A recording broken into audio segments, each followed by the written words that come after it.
Well, good morning and welcome back to Central Ontario. We have a gorgeous winter's morning here. Had a lot of wet snow last night which froze overnight, and as you can see, we get the beauty of it in the morning.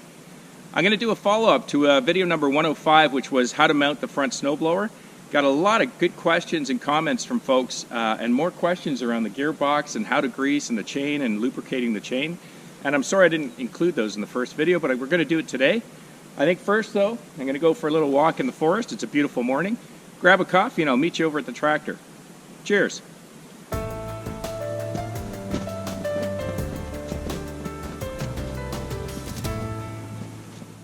Wow, what a beautiful morning today.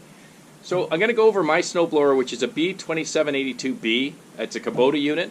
You probably got a similar type of snowblower on the front of your tractor, probably similar in design and with the subframe, but maybe not exact. So please make sure you're reading your manual, check your own maintenance stuff, but I just want to go over this one for the folks that did respond that actually do have the same snowblower. Also, got a great tip from one of our longtime subscribers, RCAF Polar Express. Thanks so much, Dave.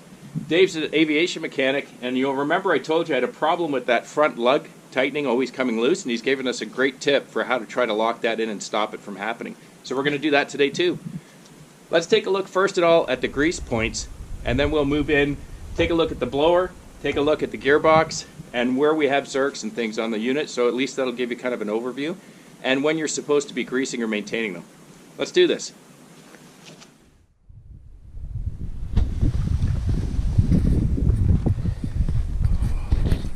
Okay, so this is my subframe. So just so you know, there is a grease zerk hiding underneath the bottom of this, at the front of this stationary drive line. And if you come around the back, there is also another grease zerk, which you can see pointing out on the top here. And it's hard for me to get in without you seeing it, but you'll see there's a little green cap on top of it to keep it clean. So those are your 2 points there for grease zerks on the subframe. There are no other grease points on the subframe for me except those 2 points. However, you'll remember on the drive line back to the mid-PTO, you'll notice that there's a grease zerk sticking up on the where the splines meet, so that you can put grease easily into the splines without pulling it apart. And you also have to remember every so many hours, and it'll be different for each of us, that you need to grease the zerks on your cross joints on both the front here and on the back right there. Okay, and then also of course every so many hours they'll tell you to disconnect the PTO line and put some grease on the splines. Okay, moving forward on the subframe, you'll see once again you've got a cross joint here that's got zerks on it. You also have a connection here that you need to take off every so many hours and put a little grease in there. And then you'll also notice that inside here, although it's a little difficult for me, you've got to disconnect this, move it around, pull this back, and there's actually, you can get it from easier from the bottom. There's a cross joint in there that you have to grease. Okay, on the front auger, there are 4 grease nipples or grease zerks that you need to use your grease gun with. One is on either bushing on either side of the auger, right here, and there's one in the middle of each side of the auger. And that's it. Okay, so that should do it for your grease gun. So you can put him away, he's right there. And then now we're going to talk about the chute very quickly.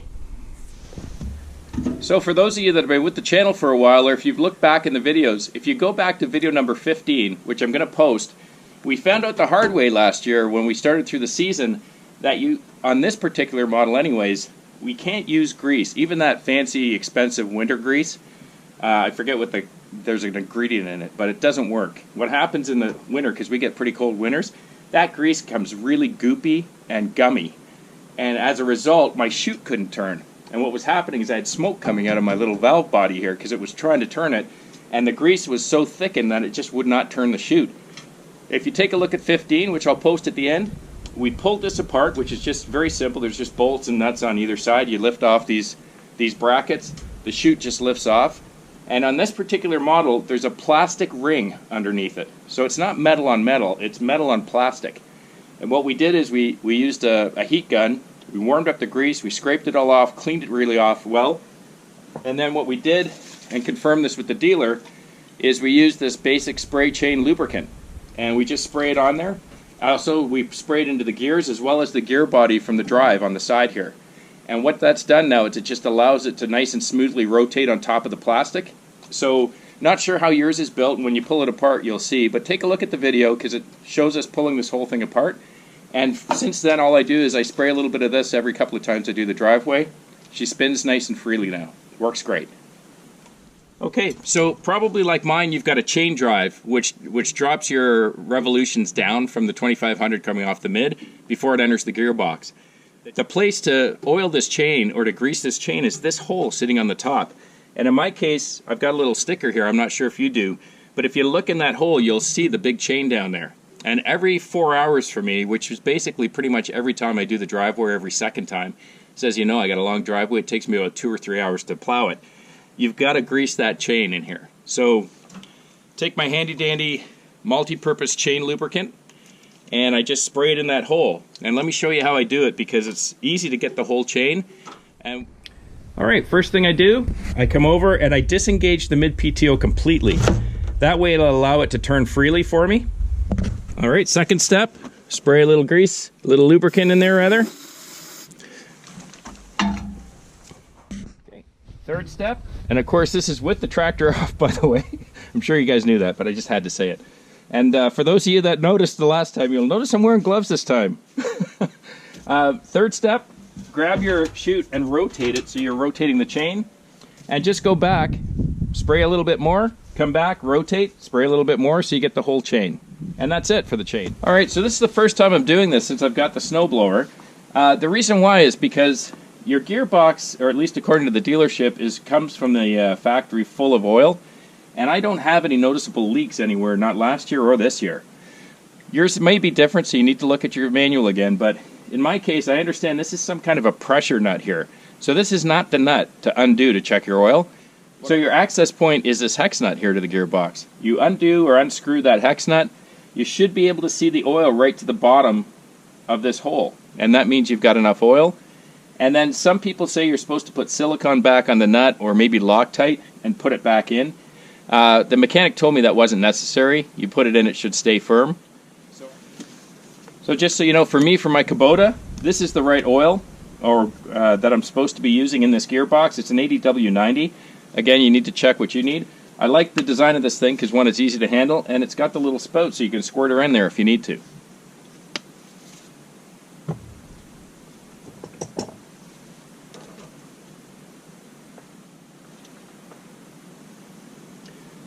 Okay, that is off.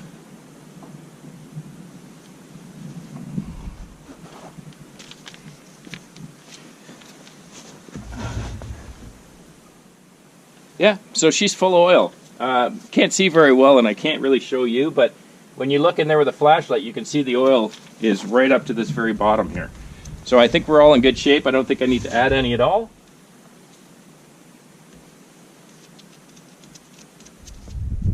Okay, so if you watched the 105 video where I mounted the subframe and put the snowblower on, you'll probably remember I mentioned that this big locking bolt here is what locks the subframe to the front frame of the tractor. And what I experienced last year is every once in a while you have to keep checking it because it kind of comes loose on its own over time because there's nothing to lock it in. So RCAF Polar Express, thank you Dave, gave us a great idea here. This is probably a little thinner than I should be using for wire, but at least I've got something today. But he said put some wire around it, wrap it tight, and wrap it to something firm, such as this pin here. And that will help it to stay on without coming loose. And if in the event, you know, for whatever reason it's strong enough to bust through, I'm going to see this thing broken.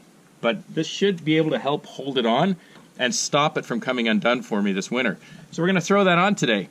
Can't promise I'm doing it exactly correctly, but if you look at the comments on video number 105, you'll see that Dave put a link to a really good video where somebody explains how to do it properly. I'm going to do it to my best of my ability today and make sure that I've got it on, and then I'm going to watch it and see how it works. Thanks again, Dave. Let's put it on.